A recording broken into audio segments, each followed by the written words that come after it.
So when you and Secretary Pompeo and General Miller say that we should negotiate, I'm not sure if you're speaking for yourselves or for the administration, because frankly the White House hasn't been so clear. The way I see it, if we can talk to Kim Jong-un, certainly we can talk to the Taliban. And we know the Taliban is interested in direct talks with the U.S. So why won't the administration accept the offer, if only as a bridge to broader talks that would eventually include the Afghan government? Thank you, sir. The South Asia strategy is premised on achieving a pathway to a dignified political settlement. I mean, that's victory under the South Asia strategy. And we have worked diplomatically in support of the military campaign to build an international consensus behind a peace proposal that has been put forward by President Ghani, and have undertaken various lines of effort to put pressure on the Taliban to bring them to the table. You know, the Taliban have had a de facto office for many years in Doha, and there has been no lack of talking, of other countries talking, of Track 2 talking, of the Taliban hearing from the international community and from the Afghan government the sincere desire to begin a negotiated political process.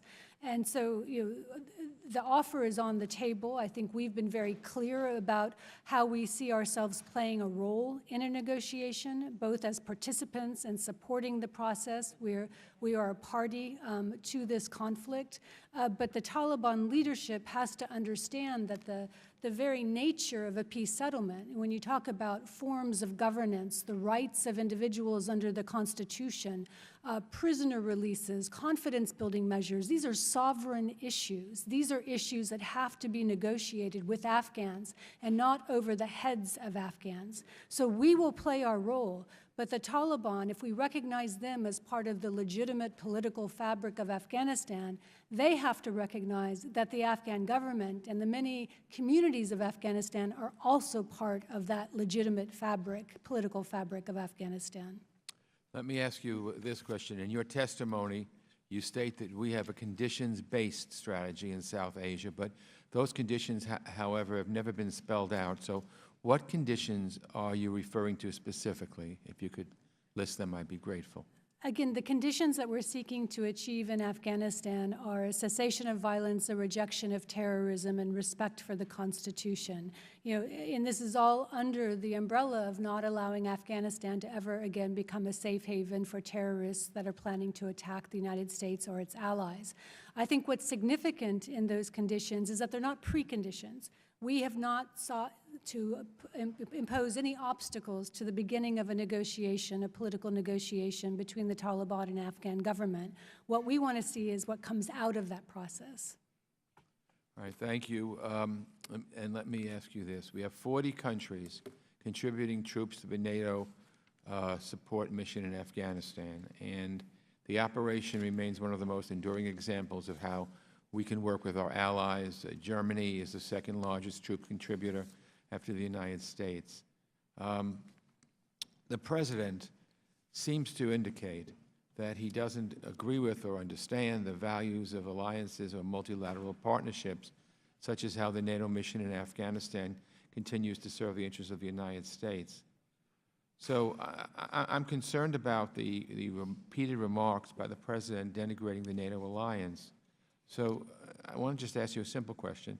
Do you agree that the U.S. is best served by continuing to work with allies and partners around the world? Obviously, the answer would be yes, but I'd like to hear that. As the President continues to attack the very countries fighting with us in Afghanistan, fighting on our side, how has strained cooperation with our allies made it harder to implement our South Asia strategy?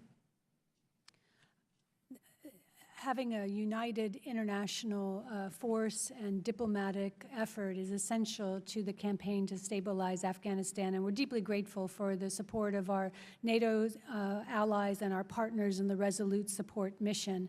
I think you see it in what we've been able to do is to spread the burden, which is a key goal of the administration, in order to ensure that we're all playing a part and playing a fair part in contributions to Afghanistan stability. And I think it's a telling statistic that since 2012, our contribution to civilian assistance has gone from 50% to 25%. And I think we want to continue in that direction to make sure that we and our partners are all pulling in the same direction with the same intensity.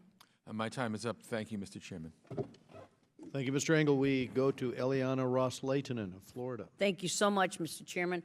Thank you, Ranking Member. And it's a pleasure to see you again.